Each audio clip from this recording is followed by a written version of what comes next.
পইচা ঠিকাদাৰ সকলে কৰিব নোৱাৰে, এইটো আমি জানো। 1-2 কোটি টাকা কাম কৰিব পৰা ল'ৰা অসমত যথেষ্ট আছে, যাৰ কাৰণে এই বিধানসভাৰ পৰা যেতিয়া আহ্বান জনোৱা হৈছিল অসমৰ 20-25 হাজাৰ শিক্ষিত যুৱক যুৱতী এমপেনেলমেণ্টত নাম সোমাইছিল। কিন্তু আপোনালোকে সেই 20-25 হাজাৰ মানুহৰ নামত কামৰ আবণ্টন দিয়া নাই, কেইবাশ ল'ৰা মানুহক কামৰ আবণ্টন দিছে, অৰ্থাৎ আপোনালোকে পেকেজিঙত গ'ল।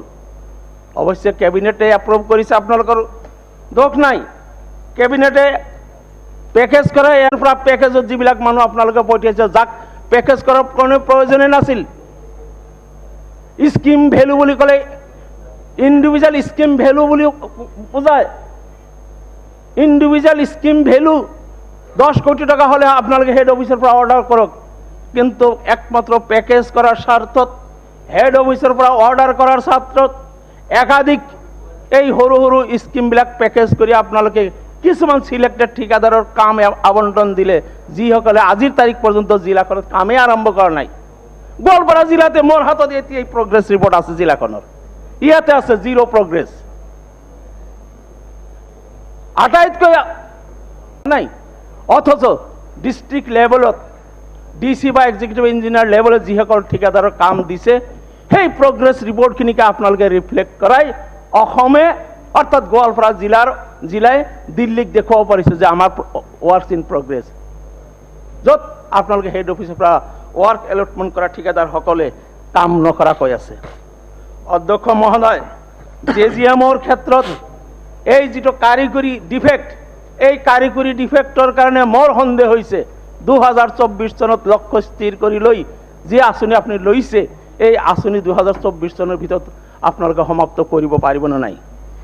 ইয়াৰ উপৰিও আপোনালোকৰ স্বচ্ছ ভাৰত মিছনৰ অধীনত ইণ্ডিভিজুৱেল হাউচ হোল্ড লেট্ৰিনৰ ক্ষেত্ৰত ইতিমধ্যে বৰপেটা জিলাত কাৰোবাক আপোনালোকে এৰেষ্ট কৰিছে।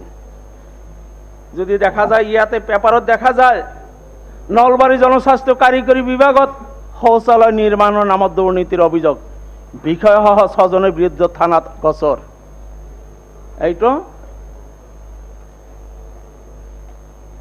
দৈনিক গণ অধিকাৰ।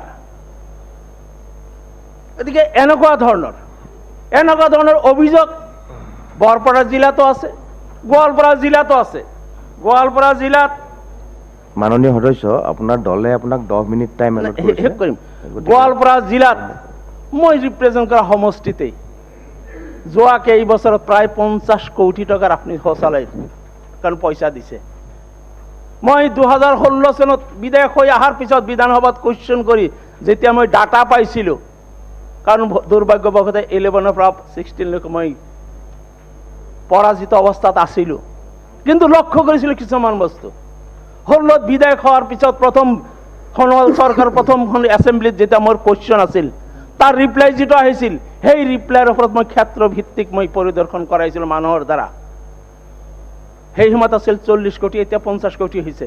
40 কোটি 15 কোটি টকাত মই লেট্ৰিন বিচাৰি পোৱা নাছিলোঁ।